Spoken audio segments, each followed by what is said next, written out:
Important rules of nouns. ఇక్కడ మనకి చాలా ముఖ్యమైన విషయాలు కొన్ని మెన్షన్ చేశారు.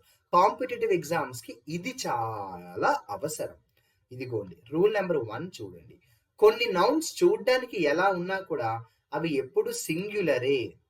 సార్ నౌన్ సింగులర్ అయితే మనకేంటి? ప్లూరల్ అయితే మనకేంటి అంటారా? చాలా అవసరం. ఎందుకంటే అది సింగులర్ అని తెలిస్తేనే కదా గ్రామర్ కూడా సింగులర్‌లో పెడతాము. అది ప్లూరల్ అని తెలిస్తేనే కదా గ్రామర్ కూడా ప్లూరల్‌లో పెడతాం. అసలు వాళ్ళిచ్చిన నౌన్ సింగులరో, ప్లూరలో మనకే తెలియకపోతే ఇంకా గ్రామర్‌ని ఎలా యూజ్ చేస్తాము? అవునా కదా!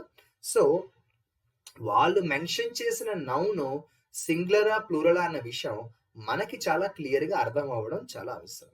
హాయ్ ఫ్రెండ్స్, మనకి ఇండియన్ నేవీ నుంచి ట్రేడ్స్‌మెన్ మేట్ టీఎంఎం నోటిఫికేషన్ ఏదైతే వచ్చిందో అది ఖచ్చితంగా ఉద్యోగం సంపాదించాలని ఇంట్రెస్ట్ మీకు ఉన్నట్లయితే మీరు గూగుల్ ప్లే స్టోర్‌లోకి వెళ్ళి ఐఆర్‌యూ క్లాస్ యాప్ అని చెప్పేసి డౌన్లోడ్ చేయండి. మన యాప్ వస్తుంది. సో ఫ్రెండ్స్, మన యాప్‌లో లాగిన్ అయిన తర్వాత మీరు స్టోర్ ఆప్షన్‌లోకి వెళ్ళండి. స్టోర్ ఆప్షన్‌లోకి వెళ్ళిన తర్వాత ఇండియన్ నేవీ ట్రేడ్స్‌మెన్ మేట్ అని వస్తుంది. సో ఫ్రెండ్స్, ఇది కానీ క్లిక్ చేసినట్లయితే మీకు ఇది కోర్స్ 6 మంత్స్ వ్యాలిడిటీతో ఉంటుందన్నమాట. 6 మంత్స్ వ్యాలిడిటీతో ఉన్న తర్వాత పక్కన కంటెంట్స్ అని చెప్పి మీకు ఉంటుంది. మీరు కంటెంట్లోకి వెళ్ళినట్లయితే మీకు జనరల్ ఇంటెలిజెన్స్, అలాగే క్వాంటిటీ అప్టిట్యూడ్, ఇంగ్లీషు ఈ 3 కలిపి అంటే 3 ఒక్కొక్కటి 25 మార్కులు ఉంటుంది. ఇప్పుడు మన దాంట్లో ఇంగ్లీష్ కోర్సులో ఉన్న ఒక డెమో క్లాస్ అనేది ఒకటి మనం పెడుతున్నాము. ఒకసారి చూడండి, నచ్చినట్లయితే మీరు కోర్స్ అనేది జాయిన్ అవ్వచ్చు. Okay friends, thank you. ఆ కేటగిరీలో అంటే ఈ నౌన్స్ చూడ్డానికి సింగులర్‌గా కనిపిస్తున్నా, ప్లూరల్‌గా కనిపిస్తున్నా అవి ఎప్పుడు సింగులరే. మరి అటువంటి నౌన్స్ ఏంటి అంటే ఇదిగోండి ఇక్కడ నేను బ్రాకెట్ పెడుతున్నాను చూడండి. ఇక్కడ మీకు కంటికి కనిపిస్తున్న ప్రతి నౌను కూడా కాంపిటీటివ్ ఎగ్జామ్స్‌లో మనకి ఎక్కడ వస్తాయి కూడా చెప్తున్నాను. స్పాటింగ్ ది ఎర్రర్స్‌లో వస్తాయి. ఎక్కడ వస్తాయండి మనకి? స్పాటింగ్ ది ఎర్రర్స్‌లో వస్తాయి. అక్కడ వచ్చినప్పుడు మనకి పక్కన సింగులర్ గ్రామర్ ఉండేలాగా మీరు చూసుకోండి. వాళ్ళు ఇవ్వడం ఏదైనా ఇస్తారు. కానీ మనం ఫిక్స్ అయిపోవాలి. ఈ నౌన్స్ ఎప్పుడైనా కనిపిస్తే అవి ఎప్పుడు కూడా సింగులర్‌లోనే ఉంటాయి అన్న విషయాన్ని మీరు గుర్తుపెట్టుకోండి. ఇంతకీ ఆ నౌన్స్ ఏంటి అంటే చూడండి. సీనరీ అన్నాను, అడ్వైజ్ అన్నాను, ఇన్ఫర్మేషన్ అన్నాను, అలాగే మిషనరీ అన్నాను చూడండి, అలాగే స్టేషనరీ అన్నాను చూడండి, ఫర్నిచర్ అన్నాను, అబ్యూజ్ అన్నాను, ఫ్యూయల్, అలాగే చూడండి rice, gram, issue, bedding, repair, news, mischief, poetry, business, economics, physics, mathematics, classic, ethics, athletics, innings, gallows. చూసారా? ఇక్కడ నేను మెన్షన్ చేసిన ప్రతి నౌను కూడా అది మనకి చూడటానికి ఎలా ఉన్నప్పటికీ కూడా అది వాస్తవానికి ఎప్పుడు కూడా సింగులరే అన్న విషయాన్ని మీరు మర్చిపోకూడదు. ఓకేనా? అది చూడటానికి ఎలా ఉన్నా కూడా అది వాస్తవానికి సింగులరే అన్న విషయాన్ని మర్చిపోవద్దు. ఓకేనా? ఇవన్నీ ఎలా గుర్తుపెట్టుకుంటాము అంటే తప్పనిసరిగా గుర్తుపెట్టుకోవాలి.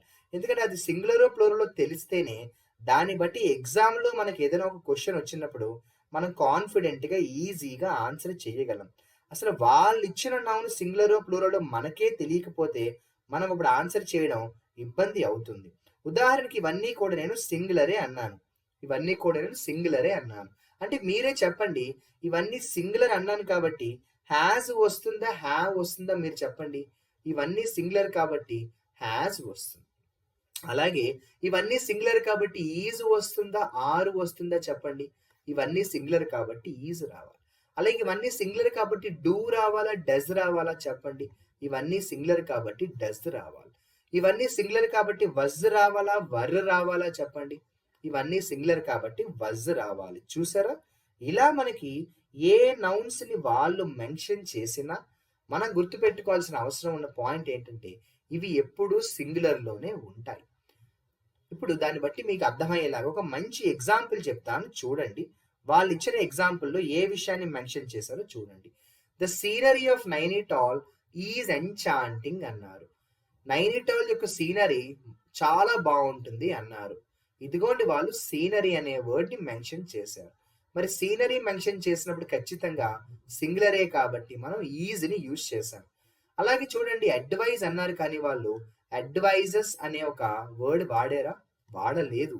ఎందుకు వాడలేదు అంటే అసలు ఇంగ్లీష్ భాషలో అడ్వైజెస్ అనే వర్డ్ లేదండి. ఎందుకంటే అవి ఎప్పుడు కూడా సింగులర్‌లోనే ఉంటాయన్నమాట. ఇలా రూల్ నంబర్ 1 ఏంటో మీ అందరికీ అర్థమయ్యి అనుకుంటున్నాను. రూల్ నంబర్ 1 ఏంటంటే మీకిప్పుడు కంటికి కనిపిస్తున్న ప్రతి నౌను కూడా అది సింగులర్‌లోనే ఉంటుంది అన్న విషయాన్ని మీరు మర్చిపోకూడదు. ఓకే. ఇక నెక్స్ట్ రూల్‌లోకి వెళ్దాం చూడండి. నెక్స్ట్ రూల్‌లో ఏం చెప్తున్నారు అంటే, రూల్ నంబర్ 1లో మనం ఏవైతే నౌన్స్ నేర్చుకున్నామో, ఆ నౌన్స్ అన్నీ కూడా సింగులరే. అలాగే దానికి అపోజిట్ ఏంటంటే రూల్ నంబర్ 2. రూల్ నంబర్ 2లో ఏ నౌన్స్ అయితే మీకిప్పుడు కంటికి కనిపిస్తున్నాయో, ఆ నౌన్స్ అన్నీ కూడా ప్లూరల్ నౌన్సే అన్న విషయాన్ని మీరు గుర్తుపెట్టుకోండి చాలు. ఇదిగోండి. ఇవన్నీ కూడా ప్లూరల్ నౌన్సే అన్న విషయాన్ని మీరు గుర్తుపెట్టుకోండి సరిపోతుంది. ఉదాహరణకి చూడండి క్యాటిల్ అన్నాను. ఏమన్నాను? క్యాటిల్. అలాగే ఇంకేమన్నాను? జెంట్రీ అన్నాను. ఇంకేమన్నాను? వెర్మిన్. అలాగే పీజెంట్రీ అన్నాను. ఆర్టిల్లరీ అన్నాను. ఇంకేమన్నానండి? పీపుల్ అన్నాను. అలాగే క్లర్జీ అన్నాను. కంపెనీ అన్నాను. పోలీస్ అన్నాను. చూసారా? ఇప్పుడు మీ కంటికి కనిపించిన ప్రతి నౌను కూడా అది చూడ్డానికి ఎలా ఉన్నా కూడా గ్రామర్ పరంగా ప్లూరల్ అనే చెప్పాలి.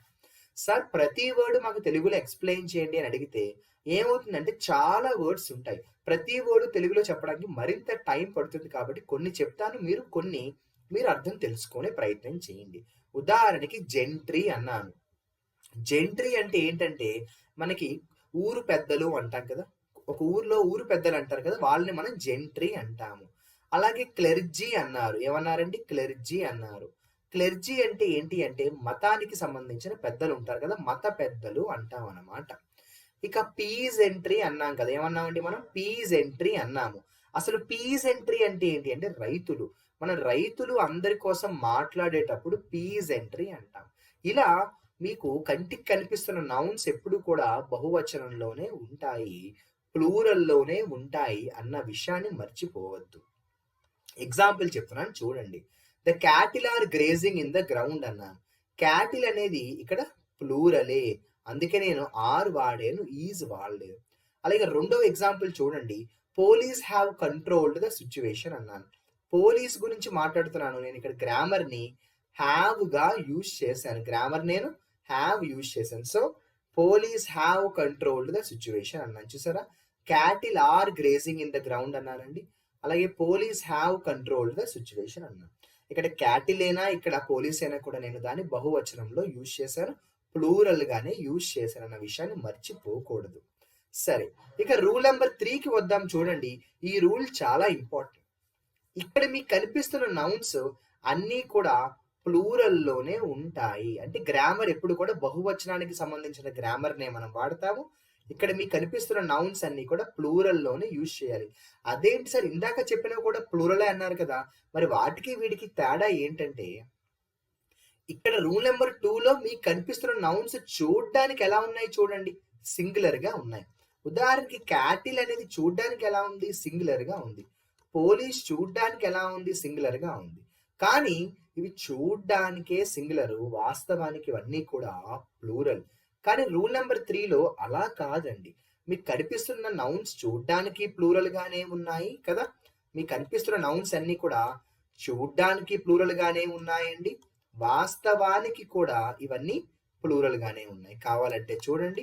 ట్రౌజర్స్ దగ్గర నుంచి మనం మొదలుపెట్టినట్టయితే ఇదిగోండి చాటల్స్ దాకా అన్నీ కూడా ఎప్పుడు ప్లూరల్ గ్రామర్‌నే తీసుకుంటాయి. నేను ఆ నౌన్స్‌ని ప్రతిదీ చదువుతున్నాను. మీరు కొన్నిటికి మీనింగ్ తెలుసుకునే ప్రయత్నం చేయండి. ఇదిగోండి నేనేమన్నానంటే ట్రౌజర్స్ అన్నానండి. ఏమన్నానండి?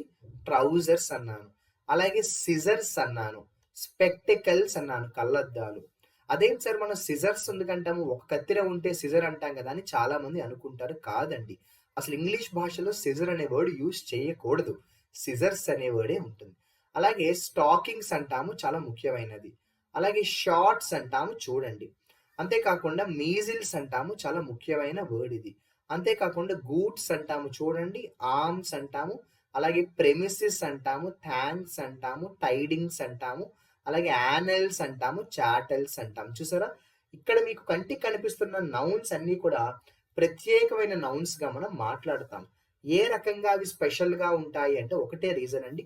ఇవి చూడ్డానికి ప్లూరలే. గ్రామర్ కూడా ప్లూరలే. కానీ నేను ఇందాక చెప్పిన రూల్ నంబర్ 2లో ఉన్న నౌన్స్ చూస్తే ఈ నౌన్స్ చూడ్డానికేమో సింగులర్‌గా ఉన్నాయి. కానీ గ్రామర్ వచ్చేటప్పటికేమో ప్లూరల్ గ్రామర్ అవుతుంది. చూసారా? ఇది మనకున్న మెయిన్ డిఫరెన్స్ అండి. అంటే కొన్ని నౌన్స్ చూడ్డానికి ఒకలా ఉంటాయి. గ్రామర్ ఏమో మరొకలా ఉంటుందన్నమాట.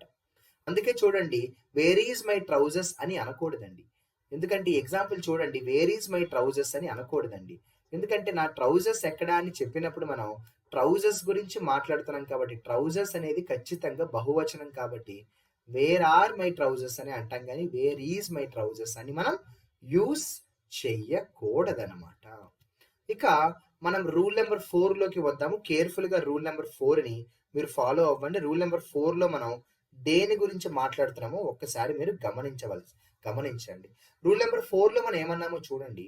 There are some nouns that indicate, చూసారా, కొన్ని నౌన్స్ దేని గురించి మాట్లాడతాయి అంటే లెంత్ గురించి మాట్లాడతాయండి. అలాగే ఒక మెజర్మెంట్, కొలత, మెజర్మెంట్ గురించి మాట్లాడతాయండి. డబ్బులు, మనీ గురించి మాట్లాడతాయి. బరువు, వెయిట్ గురించి మాట్లాడతాయి. అలాగే ఒక నెంబర్ గురించి మాట్లాడతాయి. ముఖ్యంగా ఇవన్నీ కూడా అలా మాట్లాడతాయి. కానీ ఒకవేళ వాటి ముందు ఏదైనా నెంబర్ ఉందనుకోండి, అవి ఏమాత్రము మారవు. అంటే సింగులరు ప్లూరలు అన్న విభేదం అన్న తేడా ఏమీ రాదు. ఇలా నేను మీకు డెఫినేషన్ చెప్తే మీకు అర్థం అవ్వలేదు, నాకు తెలుసు. మీకు క్లారిటీగా ఎప్పుడు అర్థమవుతుందంటే ఒక ఎగ్జాంపుల్ చెప్తాను చూడండి. ఇదిగోండి, it is a 4 years degree course అని అన్నాను. అలా అనకూడదండి. It is a 4 years degree course అని అనకూడదండి. It is a 4 year degree course అంటాను. అంతేగాని it is a 4 years degree course అని అనకూడదు. అంటే ఇక్కడ ఎస్ని నేను యూస్ చెయ్యకూడదు. Here I should not use S. ఓకేనా? ఇదిగోండి, ఈ కేటగిరీలోకి ఏమొస్తాయంటే చూడండి, ఫూట్ ఒకటి, అలాగే మీటర్ ఒకటి, పెయిర్ ఒకటి, అలాగే స్కోర్ అంటాము, స్కోర్ ఒకటి, అలాగే డజన్ ఒకటి, హెడ్ ఒకటి, ఇయర్ ఒకటి, 100, 1000, మిలియన్, ఇవన్నీ కూడా మామూలుగా అయితే వాటికి ప్లూరల్ ఉంటుంది. కానీ ముందు ఏదైనా నెంబర్ వచ్చింది అనుకోండి, నెంబర్ రావడం అంటే న్యూమరల్ అంటాం. వాటి ముందు ఏదైనా న్యూమరల్ వచ్చింది అనుకోండి, వాటికి సింగులరు ప్లూరల్తో ఎటువంటి డిఫరెన్స్, ఎటువంటి ఇబ్బంది ఉండదన్నమాట. ఆ విషయాన్ని మీరు అర్థం చేసుకోండి చాలు.